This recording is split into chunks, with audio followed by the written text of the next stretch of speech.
it's the first sort of real world application of AI at scale. And I think right now people think of AI as chatbots. Yeah. And here's Tesla coming out with something that's fundamentally different. A smart hardware. Yeah. And it can think for itself in terms of. And you can even talk to it now. And you can even talk to it, right? And that's amazing too. So here's another analogy, I think, for what's coming.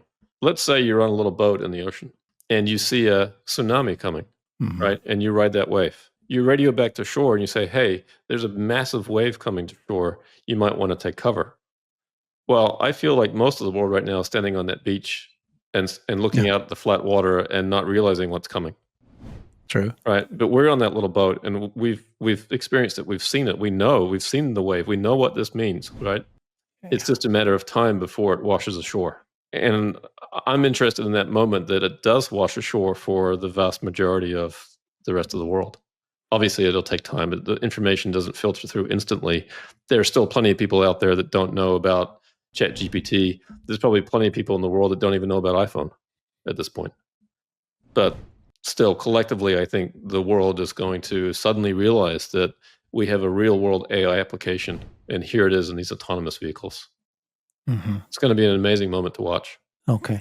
And you're saying, though, that like using the Apple example again, they created a new technology. It was revolutionary. It means that every single person on Earth will have a smartphone, not a dumb phone. Okay. Yeah. And it's like everything in it. It's internet, it's phoning, it's phone, it's got music, it's all in one, and you can change. It can like whatever you want, the UI changes. Okay. So we knew that everybody was going to buy one, and then a certain amount of them bought the stock. Okay. So the stock probably popped because as soon as people realized, oh my gosh, this thing's going to be a big thing. And then it popped even more once actual proof, meaning this company started selling 1 billion of them, started selling 100 millions of these things, and it kept going. Then everybody was counting hardware each year. And then eventually they even switched to software as a services. And all of a sudden nobody believed it. And eventually the money came in.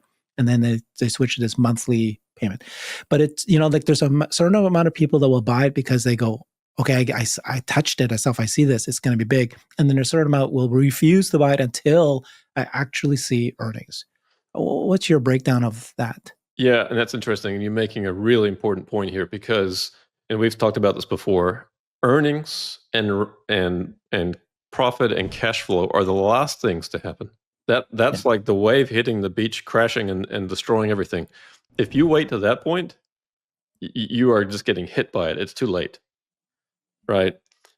So if you look at iPhone, they started out selling none. Tesla has cars in the wild already they can activate.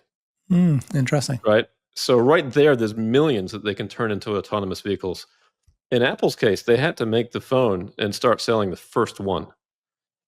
That's a small amount of revenue for a large company that's already selling computers and iPods and things like that, right? So it took a while for it to really show up in their revenue numbers in terms of pushing the revenue growth. So there was a lag there. In Tesla's case, that lag should be much shorter, depending on, of course, how quickly they can ramp.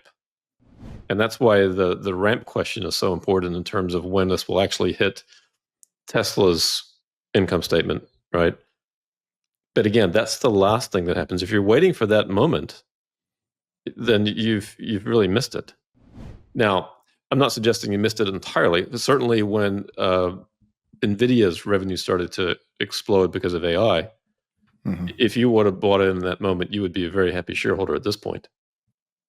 Right? So this will play out over many, many years. It could be a decade or two in terms of this Robotaxi opportunity. Yeah, it'll keep going. And so people will still keep buying it and they'll still keep going up. And so they'll still make money anyways. So you don't have to be one of the early ones. But let me just push you. I know you have done an incredible show. People love that deep dive you've done. The one where you said that you compared Tesla to NVIDIA. It's a very good example. NVIDIA said AI's here. Nobody believed them. They created an AI chip. Nobody believed them. And then they started selling it, and everybody said, yeah, but that's just a blip, whatever. ChatGPT moment happened. People started realizing, okay, people are going to buy AI chips. But only when NVIDIA had quarter upon quarter earnings growth did the stock really go parabolic. Yeah. And you're saying Tesla's quarter upon quarter earnings growth will be second half of next year. Are you still there? Because Elon said we were going to have 1,000 cars in California. It's not. He said that we were going to have 10 cities by the end of this year. Are you going to push everything off? I may need to. I need to look at that model again. And perhaps after the end of this fourth quarter and the earnings call, perhaps we'll get a little bit more information. So that would be a good time to review it. It all, again, depends on the ramp. And so if we do start to ramp in the back half of next year, then I think that original thinking still stands. But if Elon starts to backtrack a little bit from that, right, in terms of, well, it's going to take us longer to build out infrastructure in these cities, it's going to take us longer to scale. If we hear that kind of language, then I think it gets pushed back a little bit. But publicly on X, he's still talking about activating the fleet. And Tesla, the corporate account on X, is talking about the same thing. So we're still hearing the same information. I'm not sensing a change in the way that they're approaching this. It's just a question of when. Is it second quarter? Is it third? Is it fourth quarter next year? Right, and that just remains to be seen. I can't predict that. But once that happens, then yes, I think we're at a state like we saw with NVIDIA, where you get quarter after quarter growth. And that'll be a very unique position for Tesla to be in. The stock will have to follow, so it will go up. But you're saying even if that is second half of next year, or even the first half of the following year, that's literally just a year away, right? Yeah. So like in January of 2026, let's say that it's that first quarter of 2027, that's 1 year away. I mean, the stock should still, as people realize this happens even before proof, right? That's what I'm trying to figure out, what percentage of investors are willing to get ahead of it, and what percentage of investors, I'm assuming, is like the vast majority, won't do it until you've actually got proof, right? Yeah, it's interesting. And again, NVIDIA, I think, is just this perfect sort of advanced guide of what's happening. If you look at NVIDIA today, they've had phenomenal success, right? Quarter after quarter. Every quarter they raise guidance. Every quarter they beat that guidance. And that has remained true now for a few years. But yet, NVIDIA has had some big stock downturns because investors are worried about whether this whole AI trade is over. And yet the company every quarter continues to grow beyond expectations and beat those expectations. Nothing has changed in terms of what they say. But yet the market has these fits and starts around the stock. I would expect the same thing to happen to Tesla. And you're going to get some people that worry about, we've reached saturation in Austin. They have 3,000 robotaxis in the city. They can't add anymore, right? Right. Or whatever the numbers are. Ride hail has been hit, and then you're going, it's more than ride hail. This is personal transportation that will be replaced. They've destroyed Uber, and that's it. There's no more growth, right? Whatever the thoughts are at the time. We're going to hear those kinds of things, not realizing that it's going to eat into car ownership, and that's a whole other growth opportunity. So, as exciting as quarter after quarter growth is, and this is what NVIDIA has been experiencing, there's still plenty of volatility in the stock. But I think NVIDIA shareholders are pretty happy, right, compared to where they were just a few years ago. It's going to be interesting to see how this plays out. The good news is, I think, even if the ramp phase of robotaxis doesn't start until a year from now, the good news is Wall Street is capable of looking 12 months out. Right? They generally just look at their toes. In this case, they might look at a foot in front of their toes. That's good. They're definitely not looking at 5 feet in front of their toes. Right? The 5-year projections from Wall Street are usually very terrible. Right? And I think that's my point about asymmetric information. If you have a system, a car that is capable of driving itself, right, doesn't need any human intervention, that in fact is safer than humans driving. It actually improves things, right? And that's one of the key things a lot of people are missing, is we have an opportunity to get rid of all accidents and death on the roadways. And yet we put up with 1 million people dying worldwide, and I don't know how many millions of accidents and injuries, and all the cost of that. It's insane what we're putting up with. But you have a technology that allows us to move beyond all that, right? People don't yet understand what this means.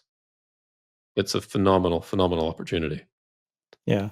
Everybody who rides in my car, like my family and all that, they always say the same thing, which is like they'll say something like, I don't get it. Why is the stock so low? And they get very frustrated. The stock hasn't moved. Like They don't get it. And then this is the answer. The answer is you have seen it, I've seen it, we've seen it, and we're all going, why is the stock so low? Well, because it's only a very small amount of people. I just want to continue your analysis here. So that was 0.01% is the world population who knows about it. But in the US, 0.15%, rounded up, 0.15%.